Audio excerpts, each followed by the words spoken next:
There we go. That's what she says. And then I'm going to turn it over to Leah. This is our third of a series, a mental health series. Today is Trauma Resilient Church. It'll be recorded and offered on our website along with the other two for you to go back to if you like. And then we have in the works 2 different in-person opportunities right away in 2023, one in January and one in February. So looking forward to if you can be there in person, we'd love to host you at Gustavus. So, but without further ado, I'm going to hand it back over to Leah, and here we go. Here we go. Wonderful. Let me share my screen here. All right. And just a reminder, let's see, can I pull the chat down so I can at least see the chat? Yes. Here we go. So I can't see any of your lovely faces when I'm screen sharing. So if you need anything or got a question or whatnot, just put it in the chat or feel free to unmute and interrupt so you can let me know what you need. Also, my little dog Fred is right here with me. He's part of therapy sessions. He's part of seminars. He's snoring really loudly right now. So I don't know if that is coming through, but I'm not passing gas. it's my genuinely, it's my job. Okay, realize how that sounds. Welcome to the 3rd installation. This is not what I signed up for, how to be a pastor when everyone needs a therapist. This is part 3, and I was originally envisioning we would start in, do kind of a layered approach where we would start with interpersonal boundaries, last time talking about organizational boundaries, and then this one would be kind of cultural boundaries. But for most people, most pastors, you are in a traumatizing environment or one that is highly susceptible to be that.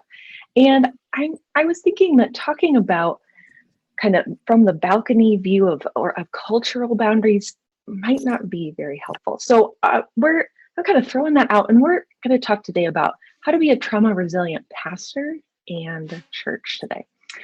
So let us dive in. Y'all probably know who I am at this point. So if you are new and joining us, I'll invite you to look at the slides for my bio later.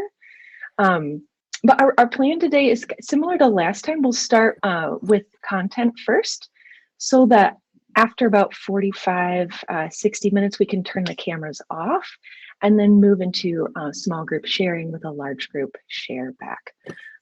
So let's dive in. I do want to give perhaps an obvious content warning.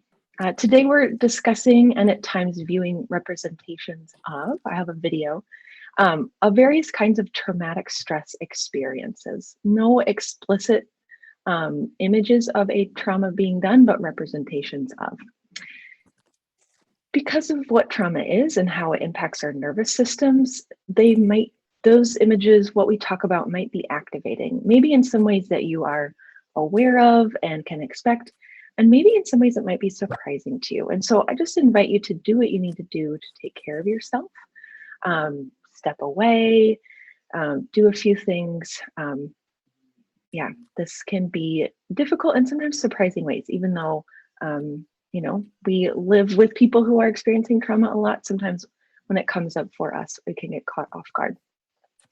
And so with that, I just want to invite us into some grounding practices as a way to both in this moment start us off in a grounded way, as well as I invite you to come back to these practices. I'm actually going to put the 5, 4, 3, 2, 1 in our chat here, so that if you end up needing it at some point, you are welcome to take it. But let's just start with some deep breathing. And I invite you to notice any thoughts that might have immediately come up about a grounding practice. Oh God, here we go. Oh wow, just notice that thought, very powerful. And then come back to your body and place both of your feet on the ground if you're able, or at least just sit in that comfortable but dignified position. Stop multitasking if you are. Take your hands, put them in your lap. And I invite you to either close your eyes or just find a place to rest your gaze.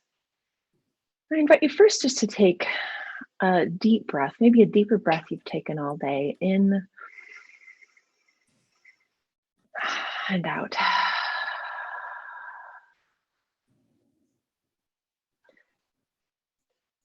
the breathing exercises I invite you to play with throughout this seminar is one where you breathe in through your nose for 4 counts and out through your mouth for 6 counts.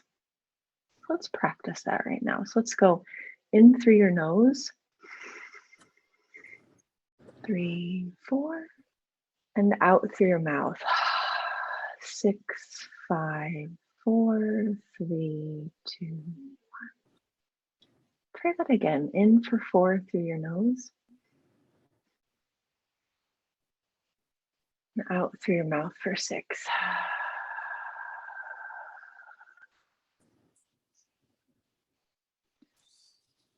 I just invite you to notice your body right now. Does it feel any different than it did a minute ago? Doesn't have to, but notice if you feel some restfulness or tension. You don't have to do anything about it, just notice it. And then another grounding practice I want to invite you into right now, as well as throughout the seminar, it's called a 5, 4, 3, 2, 1 practice. And anytime we're experiencing a body reaction, an emotional reaction, it can sometimes be helpful to move into our senses. It can be very grounding for reasons we'll learn about today. And so that practice is just to kind of take time and first, acknowledge 5 things you see around you. You could even spell that out. Like, I see a lamp, L-A-M-P. I see a light, L-I-G-H-T. So 5 things you can see. And then 4 things you can touch. And even, feel free to touch them. I'm holding some lotion. It's very smooth. And then after doing that, 3 things you can hear. You can hear a sound machine. I hear some ambient noise from your microphones. Then 2 things you can smell. And then potentially 1 thing you can taste. And taking time to do those, or just one of those, either today or at any point, it's a great way to come back to the present moment. And then the last thing that I think could be a helpful grounding practice is either some wiggling. So if you're feeling brave, just kind of give a wiggle, just kind of wiggle your body. If it makes you laugh, even better. Or if you're like, no, practice tensing all of your muscles and then relaxing them. So breathing, getting into your senses, wiggling or tensing and relaxing. 3 things I invite you to play with today. So with that, let's dive in to talking about trauma. I just invite you to mute your microphone. I'm hearing some feedback. There we go. So let's first begin with what the heck is trauma. And I want to say right now, I'll be speaking a lot out of what white research has done. There is a way people of color, people of culture have been studying and creating trauma interventions for generations and generations, and they haven't been captured as well for all kinds of reasons that we are aware of: systematic oppression, discrimination. And so when I quote things here, a lot of these are kind of white research and still important. But just to acknowledge this isn't necessarily new. It's just, it now has power to be shared. And so white research around trauma has increased exponentially in the last 2 decades. And it kind of started with this understanding of a singular event that people would experience. And then once that event was over, they would still be impacted by that event in, days, weeks, months, years after that event. But with more and more research, and especially with neurological research, with the brain science around how trauma impacts the brain, we have learned that trauma can occur in many ways, and it can happen, as this definition says, is a series of events, an event, a set of circumstances. And regardless of how often or many, trauma is something that is physically or emotionally harmful or life-threatening. It overwhelms one's ability to cope with it and has adverse effects on someone's mental, physical, social, emotional, or spiritual well-being. One of the leading researchers on trauma, Dr. Bessel van der Kolk, some of you probably read his book, The Body Keeps the Score. He talks about how trauma is the illness of not being fully alive in the present. And so trauma and traumatic stress exposure are two helpful differentiators. So the traumatic stress exposure is that initial event or series of events or circumstances. Trauma is what happens afterwards. And in almost every case of it, what happens afterwards is the body, the brain's inability to be fully alive in the present, and instead is alive to the events of the past, but living that out in the present, which can make things challenging. So rather than me describe it more in depth, there's this really excellent video I want us to watch. And I am hoping that the sound will come through. I'm gonna make sure, if you can't hear the sound, let me know in the chat immediately and I'll reshare in a different way.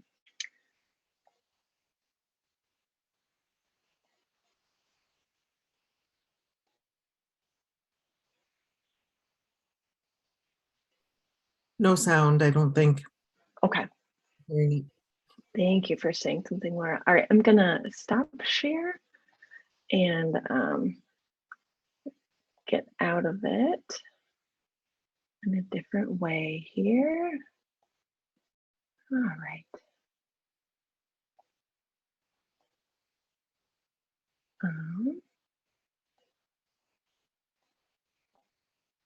Here we go.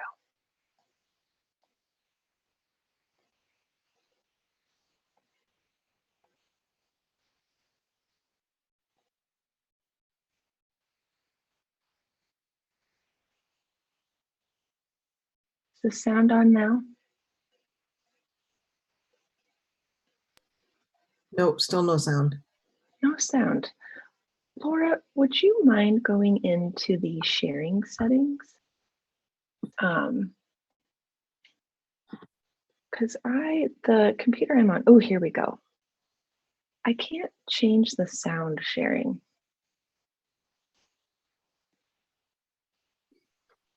Are you able to do that on your end, Laura? I'm looking. Okay. Oh, technology in real time. I'm so sorry, everyone. If anyone else knows, please. When you share something in Zoom, there's a setting you have to click share computer sound. Did you get that one? I did not, because I have the Zoom application I use is very old, and it's my computer setup prevents me because I'm not seeing that like I usually do. But when you go to share a specific thing, not in the setup. Yeah. Yep. Okay. I know it has that little box at the bottom. It's not Okay. showing up. Well, either way, I'll send that link out and we'll have you watch it on your own time. So let me get back into sharing this. Gotta settle my own nervous system here. Okay. All right. So essentially, let's see, is this all set up here? Oops, let me get into. All right. So essentially what that video, which I really, really encourage y'all to watch it. It's excellent. What that video says, and am I online anymore? You're good. I don't see any of you anywhere. This is very bizarre. You're having a good morning. So I know. Oh, there we go. Okay. Okay. I'm sorry, y'all. No, it's okay. We'll start it again. We've been here before, all of us in some way, shape, or form. So we're going to be patient and here you are. All right. Is it up now? This is what is trauma? Yep. Wonderful. Types of trauma. All right. So essentially what the video talks about is trauma is really a condition of of our nervous system, our kind of automatic nervous system.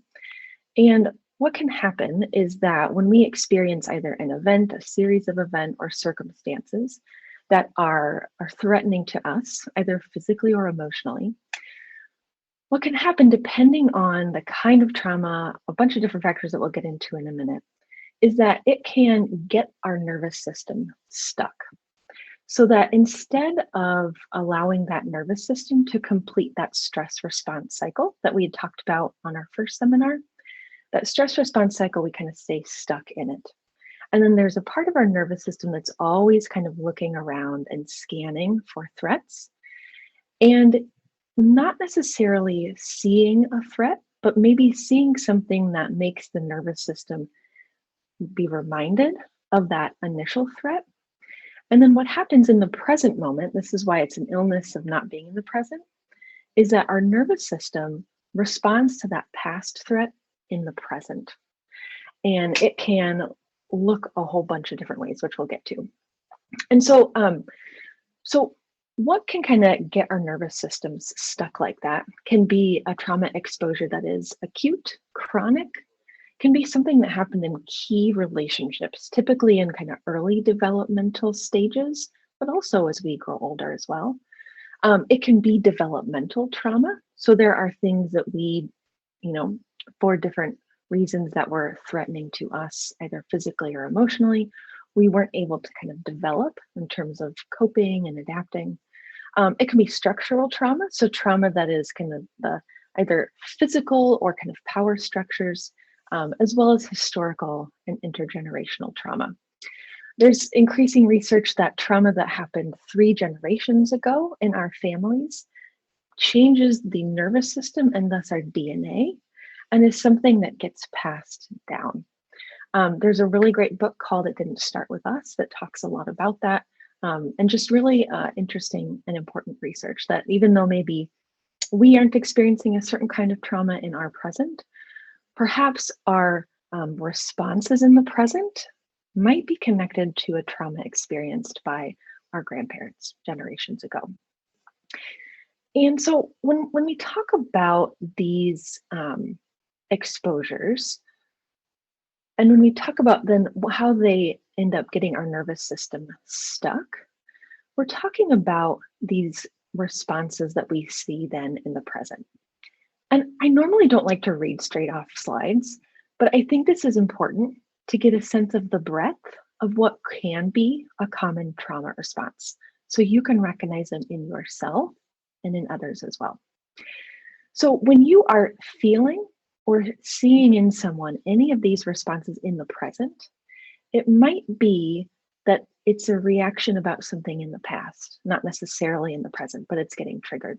And these can look like losing hope for the future, feeling distant or detached, or losing a sense of concern about others, having difficulties concentrating or making decisions, feeling jumpy, getting startled easily, feeling on guard and alert all the time, having dreams or memories that are upsetting, having problems, can look in a variety of ways at work or school, avoiding people, places, and things, either that you know are related to the event, or that you just find yourself avoiding.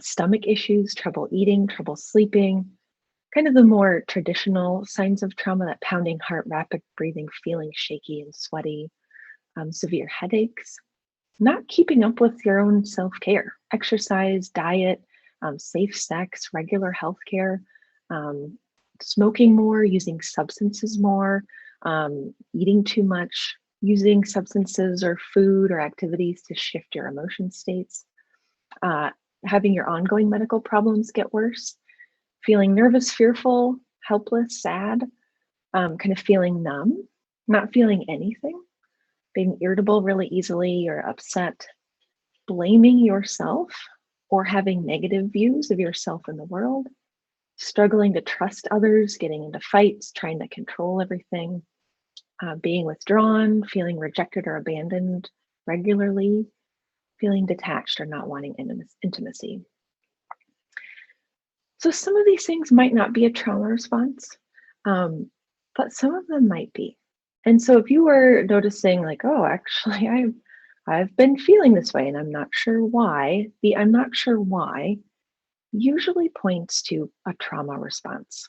So you might be having one or stuck in one. And what's important in terms of trauma is that it's often, and remember, traumatic stress exposure is the event, series of events, circumstances. The trauma, how it gets stuck and plays itself out, it's often not cohesive. It gets fragmented and primarily like relived in our body in that nervous system. And when we experience it, it changes these aspects of human growth and development, changes how we process and regulate, so manage our emotions, can change how we relate to others, can change how we behave or talk or how we learn new information, can change how our physical health is if we have chronic pain, and it can change how we see ourselves and our possibilities. And so, again, if we're experiencing any of these, there might be something in our nervous system that is stuck, that is called trauma. Now, the video would have talked about some of the groundbreaking studies on trauma, one of which is called ACEs, Adverse Childhood Experiences. Some of you've probably heard of that. It's a groundbreaking study in the 90s. It was started at an obesity clinic. They're wondering, why are people dropping out of our weight loss program? They did a survey and they discovered that over 70% of their clients had some adverse childhood experience. That could be an experience of abuse or neglect or very stressful life circumstances. And there have been some studies done since that kind of bump that up to about 80% of the population in the United States has had some kind of traumatic stress exposure. And so Bessel van der Kolk then asks, well, if trauma is not abnormal for the human experience, why doesn't everyone have a trauma response? And there's all kinds of factors that influence the nature and complexity of trauma, whether or not our nervous system gets stuck in responding in a certain way. The type of the traumatic stress, how old we are or what developmental stage we were at when we experienced it, whether it was a public trauma or happened in private, if it was secret, we couldn't talk about it. The kind of social support, how much social support we had, the context, our social location, the presence or absence of resources, protective factors, risks, vulnerabilities, and just individual differences can determine whether or not a traumatic stress exposure turns into trauma and or what kind of trauma it turns into and how long it lasts. So the hardest part of this is first identifying that it's happening. So as I was thinking about today and shifting from kind of a bigger picture, how do we change our church's culture to be trauma resilient, to first, how do we deal with our own trauma and the trauma of others? And then we'll talk a little bit about some different things that can be done in churches. It starts with becoming aware of and managing your own trauma responses. Like I said, any pastor works in a chronically stressed environment in 2022 after a worldwide traumatic event. There is a good chance that given 70 to 80% of you have probably experienced an adverse childhood experience, and then the rest of you have probably experienced some traumatic stress in the past few years. Most of us have nervous systems that are traumatized. As we were having that tech issue, as you were noticing yourself like, I hate when speakers haven't practiced, I would note that is probably a traumatic stress response to a trigger. All of us experience these. We've gone through a lot of trauma in the past few years. However, we often don't recognize it as such. And so the first part is identifying that we are experiencing some kind of traumatic response to an event. And often we can know either because we are having an intense and incongruent response, so a response that is maybe more energetic than the situation demands, or we aren't having any response. Like if any of you told me, I just feel fine all the time, I would also wonder about that as some kind of dissociated trauma response. And so, in identifying our own trauma responses, the only way to do it is to repeatedly practice it over time, knowing that it probably won't work at first, because it's actually in the noticing that is actually the first step also of healing the trauma. Because when we are experiencing trauma, that illness of not being fully present, when we start to notice what's happening in the present, we start to help our nervous system come into the present and start to become calm and move out of a trauma response. And so the goal really is not like a static result of I'm going to be free of my trauma someday.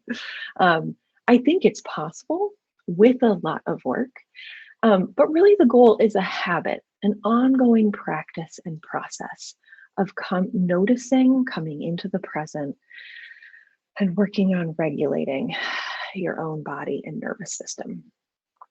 And what I tell clients a lot is sometimes the best we can do is turn the volume down of our trauma response. Or if we can't always turn the volume down, we can notice it more quickly and move out of it more quickly. Sometimes that's the best we can do. We could talk about a theology of sin as related to that, but I won't go into that today. So where it starts is first getting a sense of what does your body feel like when it's at rest? And it starts with just noticing throughout the day. When does your body feel relaxed, open, settled? When do you feel like your body is relating to other bodies in a kind of flow, a nice way? Start to notice that and notice, okay, that means my shoulders aren't here. It means my stomach isn't clenched. This is my body at rest. So start to notice that and say that to yourself, this is my body at rest. And then also start to learn, what does your body feel like when it moves into stress response? Is your stomach clenching? Does your voice catch? Do you feel your pulse start to quicken, your shoulder tighten, your breathing, does it start to change? Do you feel your heart close or sink? Do you kind of feel that dread or nausea? Notice that. And it can be when you're in a stressful situation, okay, what is my body? Wow, look at all that it's doing right now. Just noticing that is a huge first step in healing and in moving out of a trauma response. The other thing that is really helpful is to learn, what are your go-to stress responses? And what do your body, your mind, your feelings, what do they look like when it's happening? And there are about 4 different go-to responses. We all can do them at different times. Some of us will move into some of these more often than others.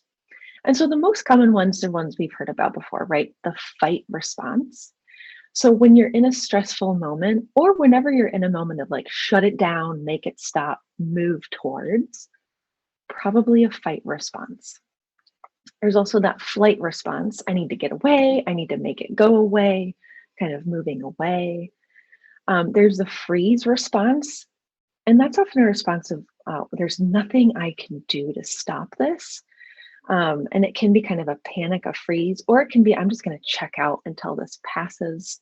That's called kind of dissociation, when you kind of leave the present moment. Like, I'm just going to daydream. I'm going to think about something else. My mind is going to float away. That could be a freeze response. Or, and what I see a lot in pastors, and the response I get stuck in a lot, is fawn, which is a total focus on the other person. What do they want? What can I get them to do? What can I give them so that they'll stop? How can I contort myself or react in a way that they'll feel better? And it's kind of the heightened attention to others and a disabled attention to what's going on inside. And so kind of learning in moments of stress, like, where do you tend to go? I tend to go into either fight or fawn. So that awareness is huge in taking steps to manage that response. And it can also be, Marianne, what is the relationship between trauma response and anxiety disorders? That is a really great question. And I'm going to think how to respond to it without getting into the clinical piece of it. So Anxiety disorders, it's like trauma and anxiety are both their own umbrella of thoughts, feelings, and behaviors. And they can both belong in one another's umbrellas and throughout. It's another way of saying there's a lot of overlap. Sometimes anxiety comes out of an experience of helplessness to stop something that's threatening. And then that would be where anxiety is a trauma response. Sometimes anxiety comes not necessarily out of a trauma, but out of just like kind of what our body is doing and how it understands something. If you need more than that, I'm happy to speak to that in our Q&A time, but that's a really great question. So the next piece is with understanding our own trauma responses. What are our go-tos? And then what commonly triggers our stress response? Are there certain people? Are there certain activities? Are there certain environments? Are there certain things that we see? And often it can be little pieces in these. So not only certain people, but if there's a look that I interpret as disappointment, I can feel myself moving into fawn. How do I make them love me, right? Or it might be a situation, there is always a moment in worship where my stomach drops. Or it can be an environment. I know when I go to this parishioner's house, I feel like my skin's crawling. And it might be the smell, could be the carpet. Just kind of learning about what those triggers are. And the thing with trauma and healing from trauma is that we don't necessarily have to go back to the event that caused it, to the traumatizing event or series of events or circumstances, because really the healing from trauma is to get present in the moment. Notice when we're in a trauma response and then getting present. And that is the most bang for your buck in terms of healing. Depending on what might have caused that, it might help to go back, but it's not required. And I think that was a really revolutionary thing that Dr. Bessel van der Kolk has been talking about. So just knowing in the present, what are your trauma triggers? Next, so after you learn to notice what's going on in your body, what is your go-to trauma response? What typically triggers it? Once you start to get in the habit of noticing, what am I thinking? What am I feeling? What am I sensing in my body? What am I doing? That's really all I mean by noticing. Taking a moment, what am I thinking, feeling, doing? When you start to notice, then you can start to do something. Because the thing about trauma is that if we get stuck in our autopilot response, it's hard for us to do something about it. And so that noticing it is huge and is often the hardest part. So noticing it, and then move into this anchoring practice. This is taken from Resmaa Menakem, my grandmother's hands. That book is full of strategies, ideas. I would recommend it reading, all humans should read it, but especially caregivers, pastors like yourselves, or chaplains as well. But he talks about how when we notice that our body is starting to mobilize, move into fight or flight or fawn, or if it's starting to freeze, then we kind of drop anchor. And that's just to kind of soothe yourself and settle. And we'll talk about some strategies there. Notice the thoughts, notice the sensations, and notice them and say to yourself, I don't have to react to it. I can just notice. Like this morning, as I was preparing for this, I was like, feeling jittery and my body feels uncomfortable, but also alive. And often in the past bit, I've tried to make that stop. And actually, it's okay to just say, there it is. Of course I feel that way. It's a normal thing for a body to do. And that third anchor, kind of then accepting the discomfort. And I think that's a huge part of our own kind of responding to our own trauma. This is uncomfortable. Even saying that to yourself, this is uncomfortable. I really want this person to love me. I really want this person to stop. I really want to get away from this person. Just noticing that, accepting it's uncomfortable, that you are safe in the present. And then staying present as you kind of move through that experience. Respond from the best parts of yourself. And then afterwards, safely discharge the energy that remains. And by that, what he means, what others mean when we talk about is that completing the stress cycle. So one great practice for pastors is after counsel, after meetings are going to get your nervous system activated, whether or not it's because you have a kind of trauma that's getting activated or if it's just stressful.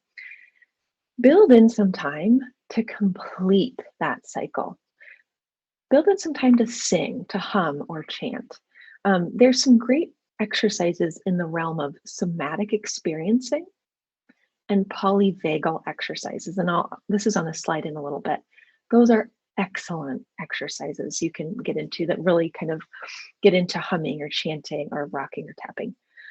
Talking to a friend helps us come into the present, helps our body know we are safe now. That maybe what happened a few minutes ago may have triggered a response that's old. I did as well as I could. I'm safe now. Conscious breathing, appreciating nature, whole list of things to do, crying, taking a nap. And maybe you only have 5 minutes. Maybe you were meeting with a parishioner and boom, something happened. You got really activated and you have to go to another meeting with a bunch of pastors. It's the pastor roundtable each month. I have to go and I'm going to again feel activated. I have to prove myself I'm a good pastor. So if you only have 5 minutes, here are some great things to do as well to kind of notice what your body is doing, do what you can to regulate it to complete the cycle. I'll leave that list here for you to refer back to it. These slides will be available to you. And then the other thing to do after you're out of the moment of a stress response is to reflect. Take time to reflect and analyze. I experience this often with difficult parishioners, and I found it to be really helpful after I was away from them. My body was feeling safe to think about, okay, what happened? What did I tell myself while it was happening or after? What did I feel and what did I have the urge to do or what did I do? And noticing any judgment, but just writing those things down and then analyzing it. And one of the more powerful things to do in terms of analyzing is to notice your thinking. And there are a lot of things that we think about triggers in a situation or people or circumstances. There's a lot of things we think that are distortions. And all of our brains do this because our brains weren't created to help us be happy, but to help us survive efficiently. So our brains very often narrow a field of data, make an interpretation, and then get stuck in that interpretation. So that's all that we see over time. And oftentimes trauma leads us to do that as well. We've had an experience, and so our brains can't actually take in more data. And so we get kind of stuck in only seeing one thing, or our bodies only reacting one thing. And these are all really common cognitive distortions. Are we having kind of black and white thinking? Is our thinking about a situation or a person, is there any gray? Are we overgeneralizing? I can send more information on all of those, but it's really important to kind of think about how you are thinking about these situations. And then to move into, okay, if you've identified, okay, something happened, this is what I told myself afterwards, this is how I'm thinking about it. If you've identified any cognitive distortions, then take some time and think through your thoughts. If this thought is true, what does it mean about me? What makes me think it's true? What makes me think maybe it's not true? Is there another way to look at it? What's the worst that happens? This was an exercise I found to be pretty life-saving for me when I was a pastor. And actually every morning I would have a practice of gratitude and what brought me joy. And then, if I'm feeling some residual ick, I sit down. Okay, what triggered the ick?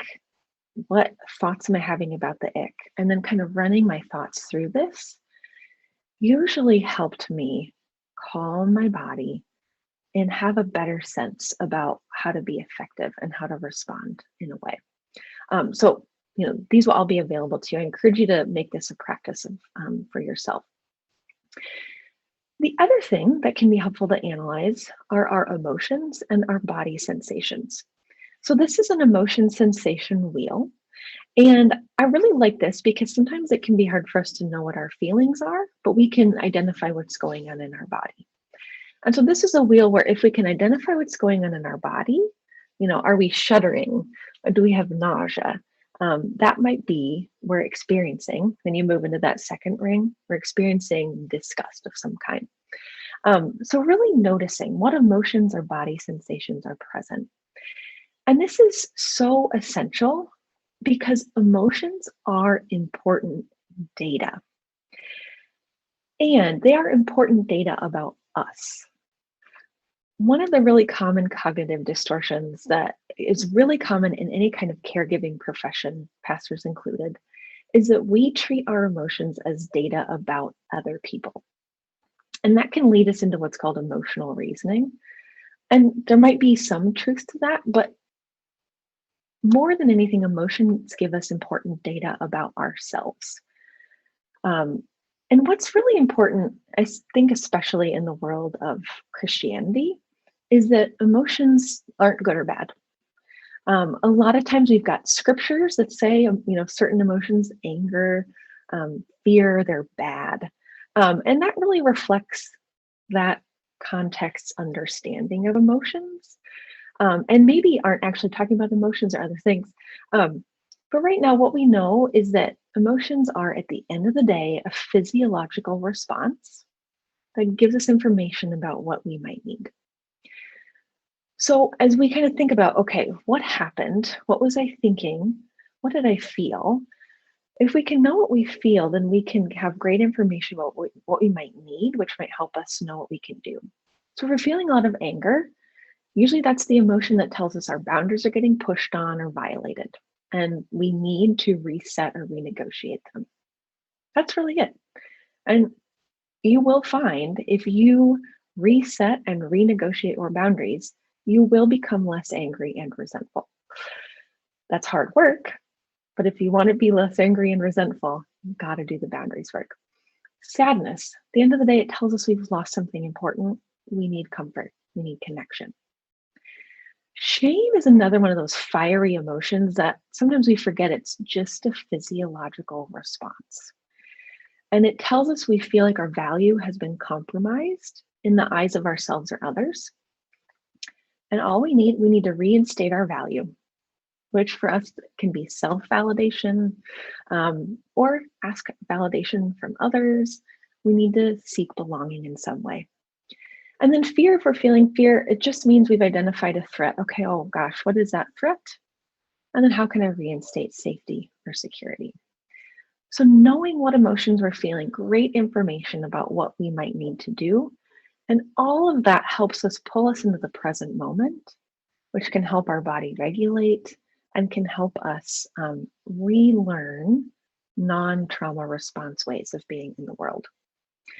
And then the other thing we can analyze is our own behavior. What did I do? Was it aligned with my values? Did I feel good about it? Is there a different way I can interact?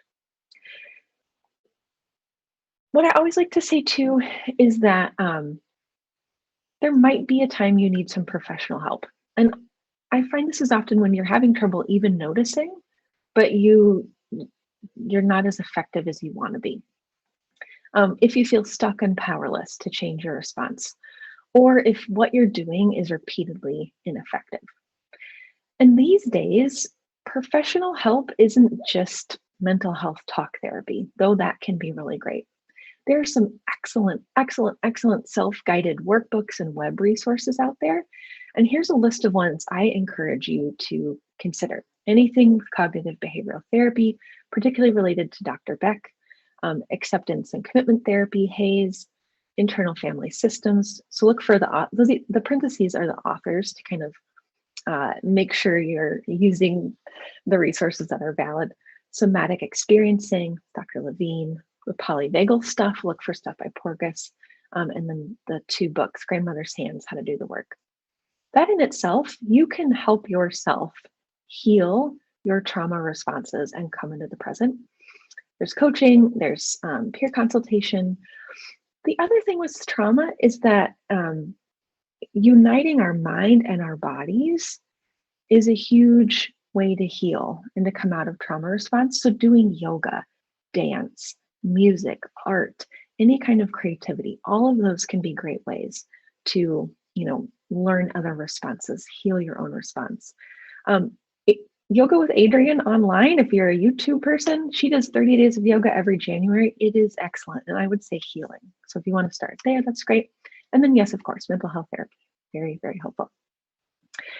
And now with only, 13 minutes, how do we navigate other people's trauma responses? So when we are with other people and we are noticing that they're responding in a way that is incongruent with the moment, inflexible, or overwhelming, we're probably dealing with a trauma response. And often what I see, what I've seen other pastors do is rather than see it as a response that gives us information about that person, we see it as a judgment on us, or it triggers our own trauma response. So being able to manage our own response and shift into curiosity, what does this tell me about them? Really helpful. But what's helpful about trauma response is that all of them are functional in the context in which they initially develop. Everything you and your difficult parishioners do is a way that they have survived, and it made sense at some point. People make sense, right? We know this. Once we get to know them in the context of their story, they make sense. So people with difficult personalities are doing exactly what they learned will help them survive, and we're responding to them in ways that we learned will help them survive. And so that is important to know. And trauma responses can be a difficult personality, but can also be substance use, can be risky behavior, can be self-harm, suicidality. There's a whole gamut of what that can look like. So in a moment, when you are noticing someone else might be having, if you don't know it's a trauma response, just like this is a big response. This seems bigger than the situation. The main goal and the most helpful thing, and this is where the video really speaks this well, is to try and stay connected to yourself and that person.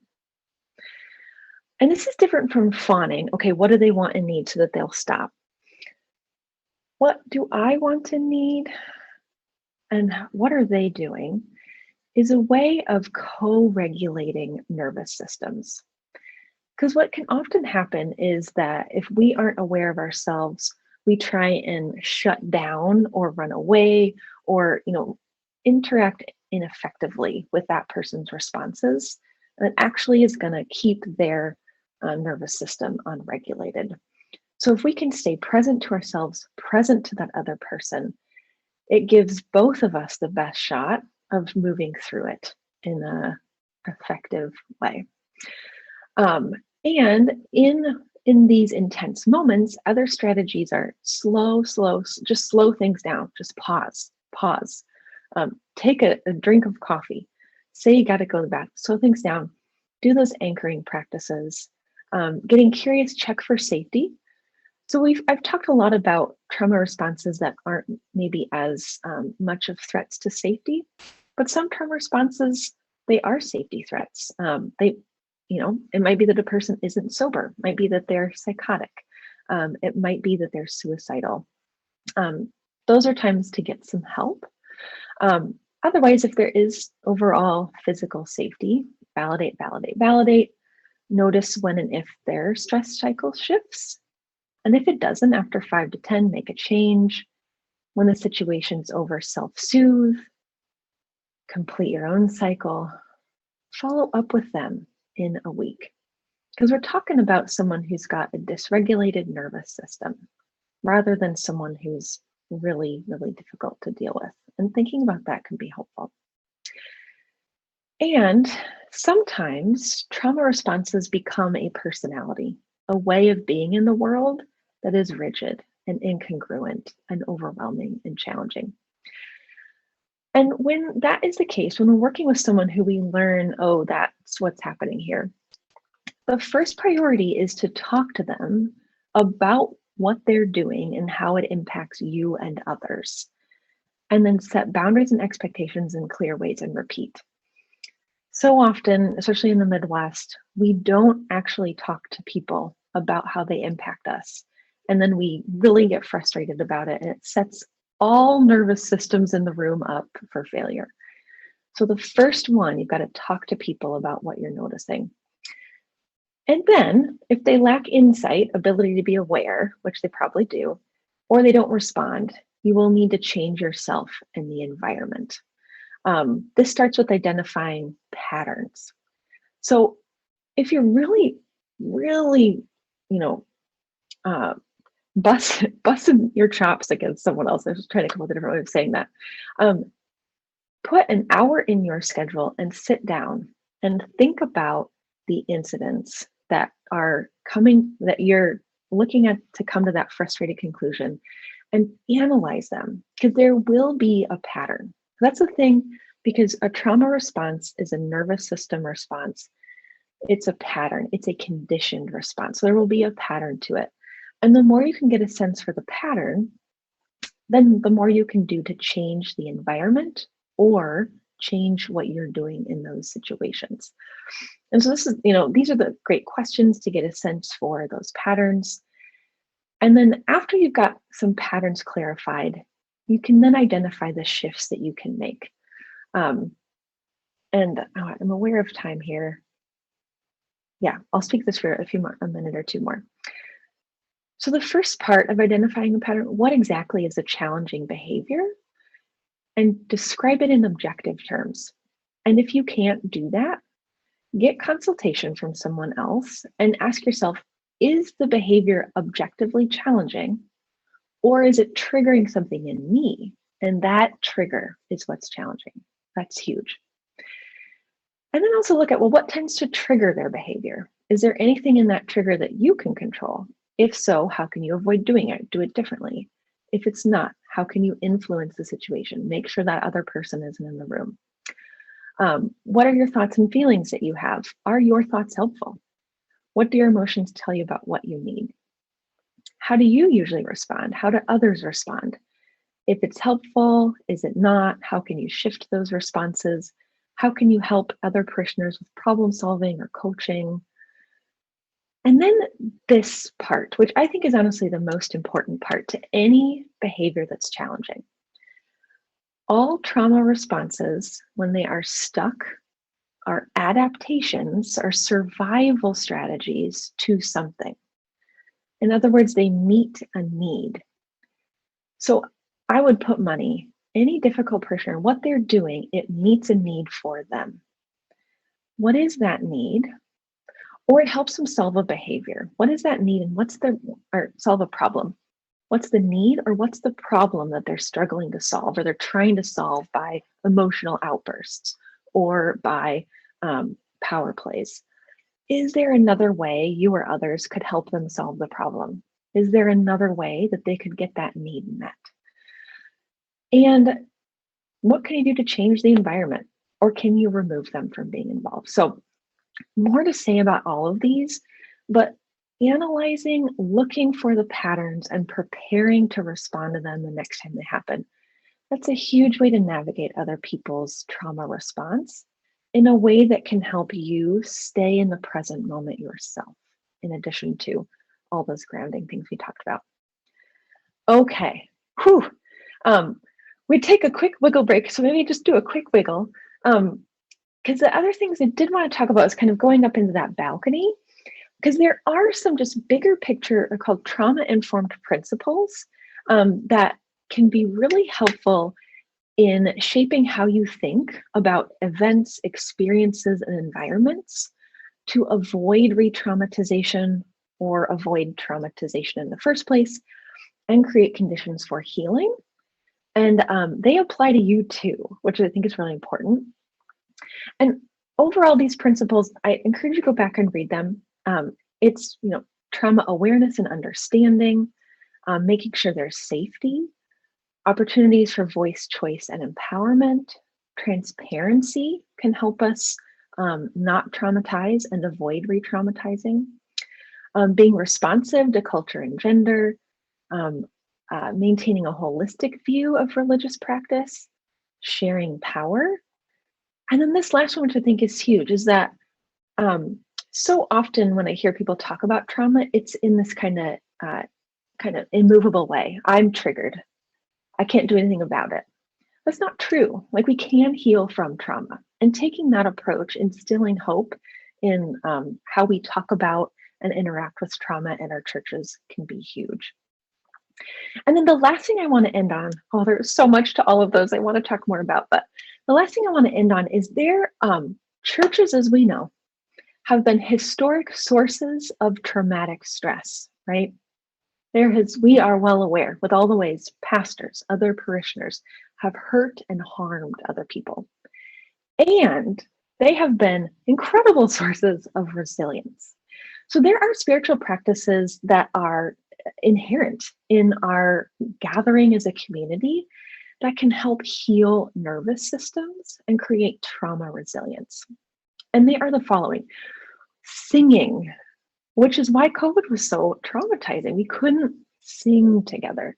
So singing and safe, appropriate, and consensual physical movement together can help our nervous system get regulated. Regular practices of a centering prayer with slowing down in breath, creativity, play, nature, those are all great things to integrate to create trauma resilience. Opportunities for people to connect with other people who are safe and attuned, that co-regulating, wonderful opportunity for trauma resilience. Opportunities for people to help others, ideally in a reciprocal way. Safe, appropriate, consensual physical touch can be very helpful in trauma resilience.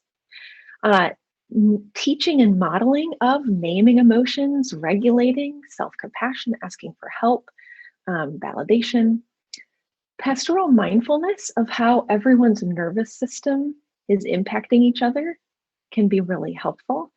And pastoral leadership when nervous systems are dysregulating.